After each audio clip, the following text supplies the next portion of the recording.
अस्त्रा MK1 एक भारतीय विकसित BVRAM है जिसे DRDO, ADA आदि निकायों ने विकसित किया और उत्पादन की जिम्मेदारी BDL, भारत डायनामिक्स लिमिटेड को दी गई।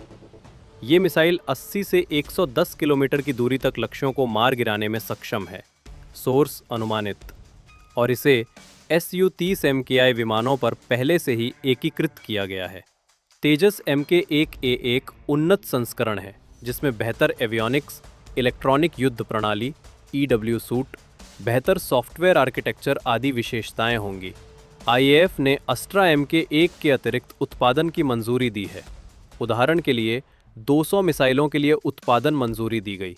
डिफ़ॉल्ट प्लस अन भारत सरकार ने 2022 में BDL को अस्त्रा MK1 और संबद्ध प्रणालियों के लिए एक अनुबंध दिया था, जिसमें IAF और नेवी दोनों को मिसाइलें आपूर्ति की जाएंगी। 500 मिसाइलों का ऑर्डर BDL के लिए एक बड़े उत्पादन रन को स्पर्श करना होगा।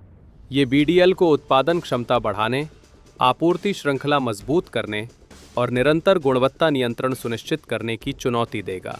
साथ ही IAF को ये भरोसा देना होगा कि BDL समय पर आपूर्ति कर सकेगा और गुणवत्ता बनाए रखेगा। तेजस MK1A बेड़े को शक्तिशाली हथियार देना। अगर तेजस MK1 के विमानों को इस मिसाइल से लैस किया जाए तो ये उन्हें BVR युद्ध क्षमता, stand off, air to air capability देगा, जिससे वे अधिक सुरक्षा और आत्मरक्षा क्षमता के साथ आगे मिशन पर जा सकते हैं। ये तेजस MK1A को और भरोसेमंद मल्टी रोल प्लेटफॉर्म बनाएगा, न कि सिर्फ समीपवर्ती विद इन विजुअल रेंज लड़ाकू। आत्मनिर्भरता, मेक इन इंडिया दबाव, संभावित चुनौतियां और विचार।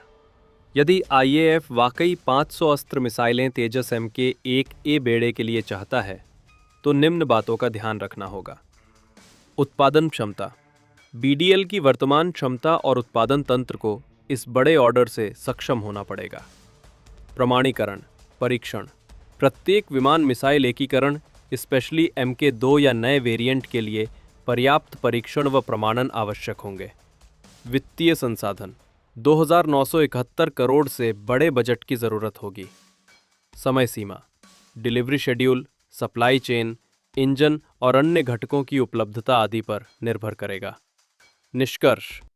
संक्षेप में, अस्त्र मिसाइलों का उत्पादन और तेजस MK1A सहित विमान पर एकीकरण एक सिद्ध प्रक्रिया है और ये भारत की आत्मनिर्भर रक्षा उत्पादन क्षमता को बढ़ाने वाली पहल है।